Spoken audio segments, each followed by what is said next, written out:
Olá, sétimo ano, bom dia. Continuando nossa matéria sobre as regionalizações. Hoje vamos focar um pouquinho na regionalização do nosso país. Na aula passada falamos do mundo de forma geral, hoje focando nas formas de regionalizar o espaço brasileiro.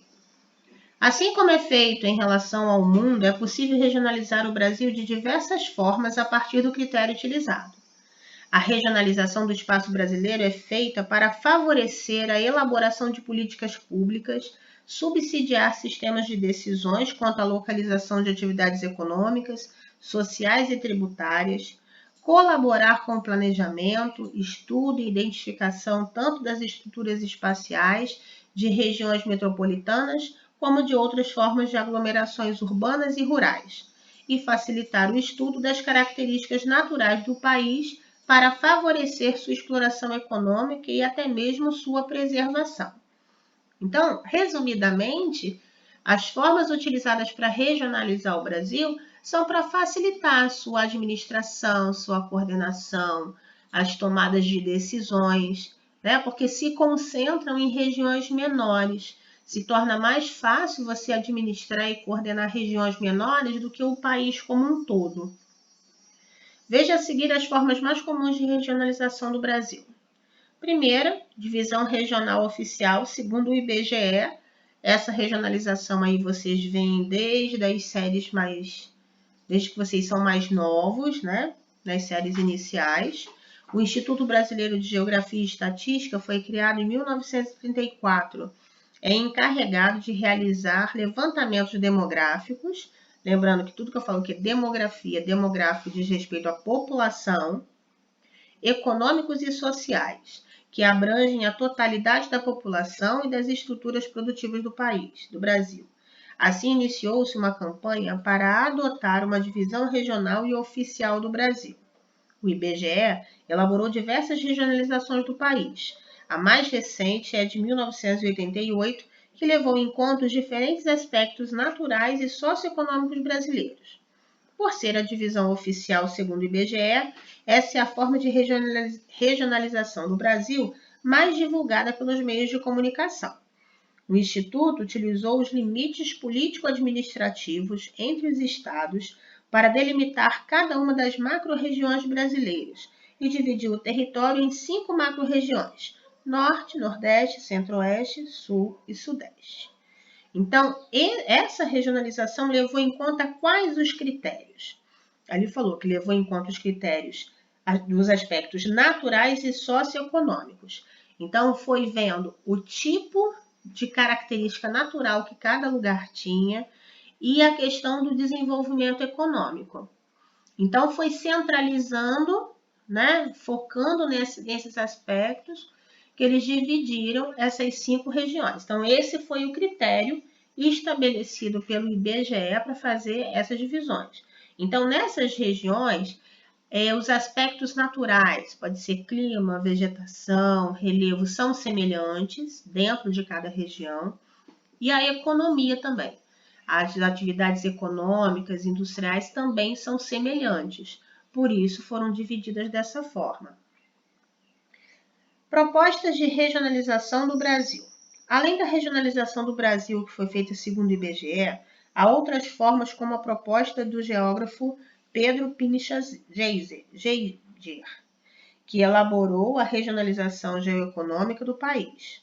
Essa divisão foi proposta em 1967 e considerou não apenas os aspectos naturais, mas também os humanos e principalmente o processo histórico de formação do território do país, em especial a industrialização.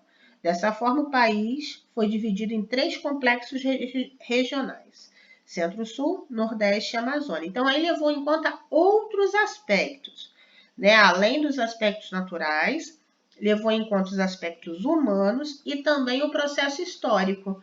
Fez com que fizesse a próxima divisão, que fica na página seguinte. Então, levando em conta os aspectos humanos, os aspectos naturais e também os aspectos históricos, eles chegaram à conclusão dessa divisão, né? O geógrafo Pedro, chegou à conclusão de dividir o Brasil dessa forma. Observem que na primeira forma de regionalização, vou voltar aqui, seguiu a divisão dos estados. Então, a linha é toda curva, né? Toda torta, porque vai seguir a divisão dos estados, tá vendo? Não corta nenhum estado ao meio. Já essa divisão, agora socioeconômica, ela não leva em conta o contorno dos estados. Vocês veem que ela corta estados pelo meio, tá vendo? Não leva em conta a divisão territorial.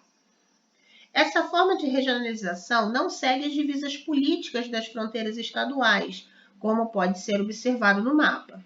O norte de Minas Gerais faz parte do complexo regional nordestino, o extremo sul do Mato Grosso pertence à região centro-sul e o restante do seu território à região amazônica. O sul de Tocantins é considerado centro-sul. No estado do Maranhão, a porção leste do seu território é considerada região amazônica e a porção leste, nordeste. Então, tem estados divididos pelo meio, porque eles levaram outros critérios em conta que não valeria a pena seguir, né, a divisão territorial de cada estado. Aí, falando um pouquinho mais de cada região, Centro-Sul, a região geoeconômica Centro-Sul abrange os estados brasileiros das regiões Sul e Sudeste, com exceção ao norte de Minas Gerais, além dos aspectos de Mato Grosso do Sul, Goiás, sul do Tocantins e do Mato Grosso, e o Distrito Federal. Ela abrange aproximadamente 2,2 milhões de quilômetros quadrados, cerca de 25% do território brasileiro, e é atualmente a primeira região geoeconômica do país em população e PIB. Então, é a região aí, vamos colocar, que é mais desenvolvida, que tem o maior número de concentração populacional. Nela estão localizados os mais importantes parques industriais e a maior parte da produção do agronegócio brasileiro. Tá vendo que ela é a região mais desenvolvida? Como a região abarca uma grande área do território brasileiro, há nela uma grande diversidade de climas, formas de relevo e diferentes biomas, como Cerrado, Mata Atlântica, Pantanal e os campos. Tá vendo como é que a gente encontra nela variedades bem maiores do que na primeira divisão, segundo o IBGE? Nordeste. Nessa região geoeconômica ocorreu o mais antigo povoamento europeu do país e ela ocupa o segundo lugar em população e em PIB. Então, está abaixo da região Centro-Sul. Sua área compreende todos os estados do Nordeste, de acordo com a divisão do IBGE, apenas o oeste do Maranhão e o norte de Minas Gerais. Esse complexo regional se destaca pela crescente industrialização e sua diversificação. Então, apesar do Centro-Sul ser o mais desenvolvido, o Nordeste já está caminhando para alavancar esse desenvolvimento. As indústrias concentram-se nas regiões metropolitanas de Salvador, Recife e Fortaleza, mas podem ser cada vez mais encontradas no interior. No setor primário, há relevante produção da agropecuária, mas o turismo também é um importante setor quanto à geração de emprego e renda para a região. A sua localização geográfica lhe confere diversidade climática e diferentes biomas, como a Mata Atlântica e a Caatinga. Região amazônica, essa é a maior região geoeconômica do país, pois compreende cerca de 60% do território nacional, bem maior que as outras, mas isso não quer dizer mais desenvolvida, só é maior em tamanho.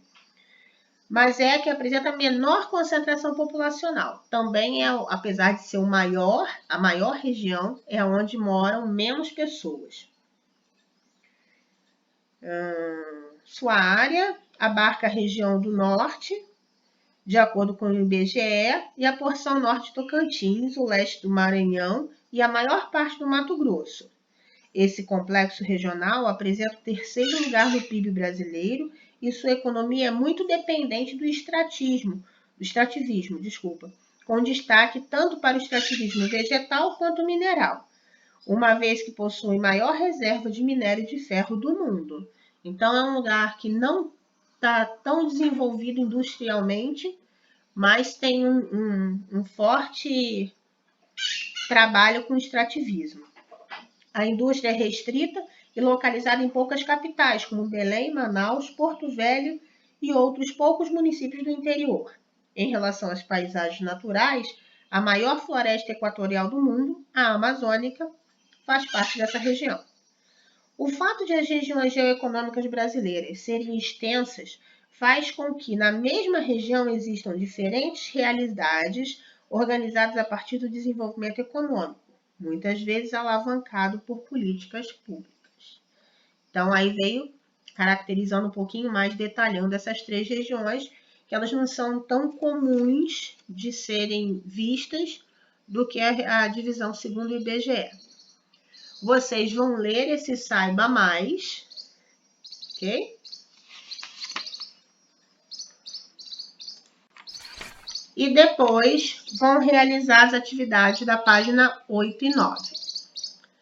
Vão lá, mãos à obra, qualquer dúvida é só perguntar lá no grupo.